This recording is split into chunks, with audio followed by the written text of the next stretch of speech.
చర్యకు ప్రతిచర్య ఉంటుందని పాకిస్తాన్కు భారత్ మరోసారి తేల్చి చెప్పింది. 3 రోజుల క్రితం ఇస్లామాబాద్లోని భారత హైకమిషన్ వెలుపల ఉన్న రక్షణ బారికేడ్లు, పార్కింగ్ పోలీసును పాక్ పోలీసులు తొలగించడంతో భారత్ ధీటుగా స్పందించింది. ఢిల్లీలోని పాక్ హైకమిషన్ వెలుపల ఉన్న బారికేడ్లు, వాహనాలను నియంత్రించే స్టాండ్లను, రేకుల షెడ్లను రాత్రికి రాత్రే కూల్చివేసింది.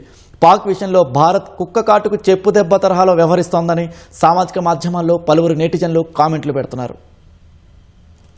భారత్ పాకిస్తాన్ మధ్య దౌత్యపరమైన ఉద్రిక్తతలు తీవ్ర రూపం దాల్చాయి. ఢిల్లీలో పాకిస్తాన్ హైకమిషన్ కార్యాలయం వెలుపల ఉన్న బారికేడ్లు, వాహనాలను నియంత్రించే స్టాండ్లను పోలీసులు తొలగించారు.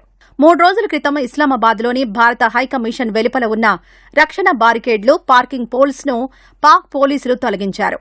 దీంతో భారత్ ప్రతీకార చర్య చేపట్టింది. ఇన్నాళ్లు పాక్ హైకమిషన్ వెలుపల బారికేడ్లు సహా ఇతర భద్రతా వ్యవస్థలు ఉండగా గత రాత్రి పోలీసులు వాటిని తొలగించారు.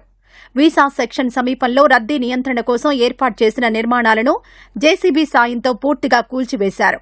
వైట్ మెటల్ ఫెన్సింగ్ ను తొలగించారు. ప్రస్తుతం పాక్ హైకమిషన్ వెలుపల పగిలిన మెటల్ రైలింగ్లు, గేట్లు, ఇనుప ఫ్రేమ్లు, ఇటుకలు, కాంక్రీట్ ముక్కలు చెల్లాచెదురుగా పడి ఉన్నాయి.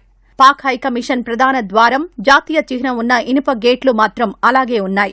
ఈ వ్యవహారంపై పాకిస్తాన్ అధికారికంగా స్పందించలేదు. పాక్ హైకమిషన్ కాంపౌండ్ దాటి పలు నిర్మాణాలు ఉండడంతో వాటిని తొలగించినట్లు అధికార వర్గాలు తెలిపాయి.